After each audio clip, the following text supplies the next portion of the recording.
One day I spoke to my nutritionist at the mental health facility and asked for a decrease to my meal plan. And when she said no, I decided I had enough of this place. That was it. Once all the nurses were distracted, I ran out, straight into the freezing cold. And I didn't look back. I didn't always have abnormal eating habits. I remember a time when I was a really happy kid. I grew up with a single mom, but I had the support of grandparents and other family members. I was an average kid, had an average body, and didn't think twice about what I looked like. That is, until the molesting started happening. It went on for 5 years. During this time, I began to eat uncontrollably. Every time he hurt me, I would indulge in food to fill the holes that I felt, holes that he left. Eventually, I was eating like this every day, and it showed. I tried eating less, energy restriction, exercise, but whenever something bad happened, I coped by relapsing into eating. In grade 6, I even began to self-harm as a coping mechanism. Whenever he touched me, I always came back to either the food or even worse. By grade 8, I weighed 210 pounds. In grade 9, I began to make myself vomit after eating. Eventually, I was doing it up to 5 times a day. My teeth were wearing down, my esophagus was damaged, and my hair was falling out. So then I tried to stop eating. I would go 12 days on water and maybe green tea. I lost weight fast. I became 130 pounds, but felt even fatter than I did before. So I would stay up all night exercising. I was a wreck at this point, perturbed and in distress.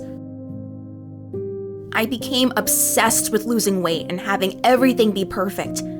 I placed my value on school and my body. And since I had basically no friends and I wasn't happy in my body, I didn't want to live anymore. So I tried to end my life, but with no luck. Then, in grade 10, life was finally looking up for once. I got a new group of friends and got in a really meaningful relationship.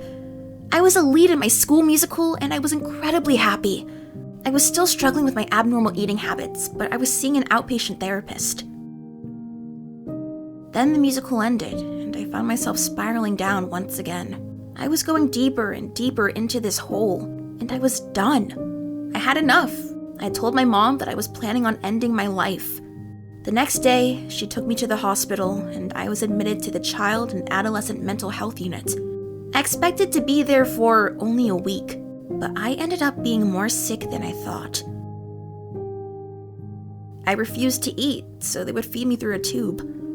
Almost daily, they would call a code white because of my unstable behavior towards the nurses and myself. One day, during a meeting, I came out about what happened to me when I was a child, the molesting. I regretted this as they got the police involved. I was diagnosed with PTSD with dissociation and dysthymia. The hospital decided to transfer me to a mental facility 9 hours away to get treatment. So after 90 days in my local hospital, I was sent on a plane to an adolescent unit in this new facility. I spent a few months in this unit, and my bad eating habits once again took control of me.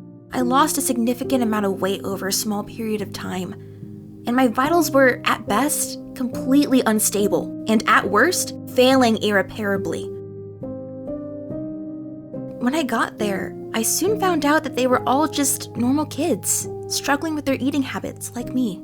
2 days before my 11-month anniversary with my girlfriend, I called her to tell her I was transferred. "Babe, I think about you all the time here. I miss you," I told her. "Yanna, I want to break up. Lucy and I have been hanging out a lot and I really like her, and..." I know she was still talking, but nothing registered after that because it felt like someone was pulling my heart out of my chest. That was the worst phone call of my life. My ears were ringing. She broke up with me for one of my best friends from the musical. I was heartbroken. The one person I wanted to get better for left me.